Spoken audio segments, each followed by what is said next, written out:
സ്വപ്നം. സ്വപ്നം?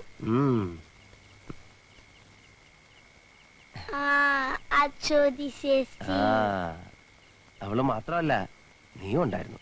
നീ കിടന്നുറങ്ങ, ബാക്കിയുള്ള ഞാൻ കാട്ട്. പിന്നെ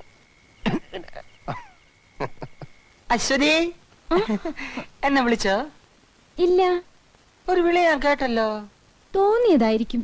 ശരിയാ, ഏത് നിമിഷവും അശ്വതിയുടെ വിചാരോട്ട് നടക്കുകയല്ലേ, അതുകൊണ്ട് തോന്നിയതാവും. ശരി, ഞാൻ ഡിസ്റ്റർബ് ചെയ്യുന്നില്ല. ബുദ്ധന്റെ റിസർച്ച് നടക്കട്ടെ. Best of luck. അപ്പുകുട്ടേട്ടാ. എന്താ അശ്വതി? ഞാൻ അപ്പുകുട്ടേട്ടാന്ന് വിളിച്ചപ്പോ അശോകേട്ടൻ എന്തിനാ വിളി കേട്ടത്? എന്റെ ഓമന പേരാണെന്ന് വിചാരിച്ചു. അശ്വതി എന്ത് വിളിച്ചാലും ഞാൻ വിളി കേൾക്കും. എന്നാ ഇനി മുതൽ ഞാൻ അപ്പുകുട്ടേട്ടാന്നേ വിളിക്കുള്ളൂ. അല്ല, സ്വീറ്റ് അപ്പുന്നായാലോ? അശ്വതി ഇഷ്ടം. പോടാ, ഇത് അവന്റെ ഫോട്ടോ അല്ലേ? ഇതെങ്ങനെ ഇവിടെ വന്നു? ശരിയാണല്ലോ, ഇതെങ്ങനെ എന്റെ മേശപ്പുറത്ത് വന്നു? അശ്വതിയെ വശീകരിക്കാൻ വേണ്ടി അവൻ ഇവിടെ കൊണ്ടിട്ടതാണ്. രണ്ടും കൽപ്പിച്ച് നടക്കുന്നവൻ അവൻ. അശ്വതി കരുതിയിരുന്നോണം. എന്തിനാ? എന്തിനെന്നോ? കുട്ടിമാമ അശ്വതി എന്നെ ഏൽപ്പിച്ചിട്ടാ പോക്കറയ്ക്ക് പോയിരിക്കുന്നു. തിരിച്ചു വരുന്നതിന് മുമ്പ് അവൻ എന്തെങ്കിലും അതിക്രമം കാണിച്ചാല് സമാധാനം പറയേണ്ടവൻ ഞാനാ. ഡാഡി തിരിച്ചു വരാൻ കാത്തിരിക്കാ ഞാനും. എന്നിട്ട് വേണം എനിക്ക് എല്ലാം പറയാൻ. എന്തോന്ന് പറയാൻ? അവനെ പറ്റി ഇനി മനസ്സിൽ വെച്ചിരുന്നിട്ട് കാര്യമില്ല. അശ്വതി, ഒന്നുകൊണ്ടും പേടിക്കണ്ട. നാളെ മുതൽ ഞാൻ നിഴല് പോലെ അശ്വതിയുടെ പുറകെ ഉണ്ടാവും. ബാക്കി ഇരുന്നോണ്ട്. Thank you. Good night. Good night. എന്നിട്ട് കള്ളത്തരം പൊളിഞ്ഞു വന്ന് അപ്പുക്കുട്ടിന് മനസ്സിലായോ? എവിടെ മനസ്സിലാവാൻ, എന്റെ ഉത്തരവാദിത്വം കുറെ കൂടി സീരിയസ് ആയിട്ട് ഏറ്റെടുത്തിരിക്കുക കക്ഷി. ഇനിയിപ്പോ ഇവിടെ നിൽക്കുന്നോ മടങ്ങുന്നോ? ശ്രീബുദ്ധന്റെ നാട്ടിൽ കുറച്ച് സ്നേഹവും കരുണയും ഒക്കെ ആയിട്ട് അശ്വതിയോടൊത്ത് കഴിയാമെന്ന് വിചാരിക്കുന്നു. അത്രയ്ക്ക് ത്യാഗമൊന്നും വേണ്ട. നിർബന്ധമാണെങ്കിൽ ശ്രീബുദ്ധനെ പോലെ ഇവിടെ അങ്ങ് ഒറ്റയ്ക്ക് കഴിഞ്ഞോ? അവൻ എന്താ അശ്വതിയോട് കുശുകുശുക്കുന്നു? എനിക്കിട്ട് പാരപണിയാണോ? എന്റെ റിസർച്ച് കഴിഞ്ഞാ നാട്ടില് സെറ്റിൽഡ് ആവാനാ ഡാഡിയുടെ പ്ലാൻ. അശ്വതി ഇല്ലെങ്കിൽ പിന്നെ അശോകൻ എന്തിനാ നേപ്പാളിൽ നിൽക്കുന്നത്? ഞാനും വരാം. നേപ്പാൾ ഉപേക്ഷിച്ച് വരാൻ അമ്മായി തയ്യാറാകുമോ? കേരളം മമ്മിക്ക് ഇഷ്ടപ്പെടുമോ? പോയിരിക്കല്ലേ, ഒരു മാസം തങ്ങിയിട്ട് വരുമ്പോ അറിയാലോ കേരളത്തെ പറ്റി മമ്മിയുടെ ഒപ്പീനിയൻ. കേരളത്തിൽ പോയോ? അമ്മായിയുടെ അനിയത്തിയുടെ കല്യാണ നിശ്ചയത്തിന് പോക്കറയ്ക്ക് പോയെന്നാണല്ലോ അപ്പുക്കുട്ടൻ പറഞ്ഞത്. അപ്പുവേട്ടനോട് അങ്ങനെ മനഃപൂർവ്വം പറഞ്ഞതാ.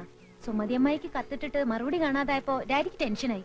അതാ പെട്ടെന്ന് പോയത്. ഓ, കുട്ടിമാമ ഞാൻ വിചാരിച്ചതുപോലല്ല. യഥാർത്ഥ അശോകൻ ആരാണെന്ന് കണ്ടുപിടിക്കാൻ മാത്രം പോയതാണോ അതോ കല്യാണക്കാരിയും സംസാരിക്കും? എന്റെ അശോകനെ ഞാൻ കണ്ടുപിടിച്ചെന്ന് ഡാഡിക്ക് ഇന്നലെ എഴുതിയിട്ടുണ്ട്. വീട്ടിലേക്ക് വരുന്നില്ലേ? കുട്ടിമാമയല്ലേ എന്നെ വീട്ടിൽ നിന്ന് ഇറക്കി വിട്ടത്. അമ്മാവൻ തന്നെ വന്ന് വിളിക്കട്ടെ. അപ്പോ നാളെ തിരികെ വെച്ച് കാണാം.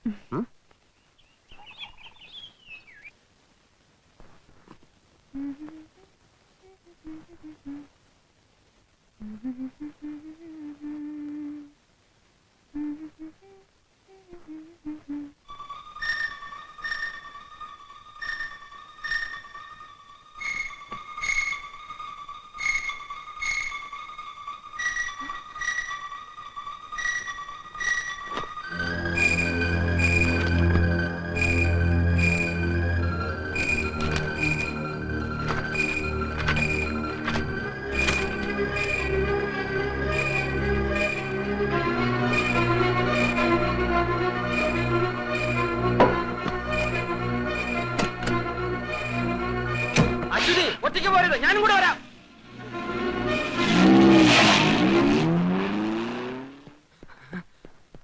പോയോ?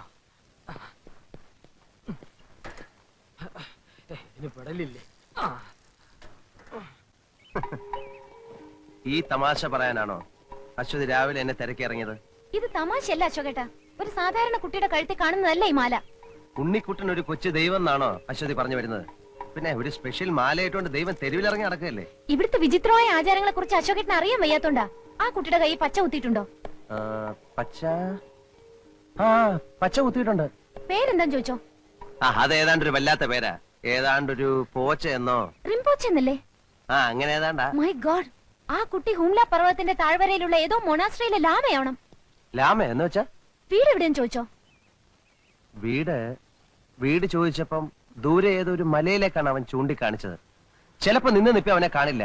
ഇപ്പൊ എവിടെയുണ്ട്? അവനിപ്പോ എന്റെ കൂടെ ഉണ്ട്. വാ. ഏ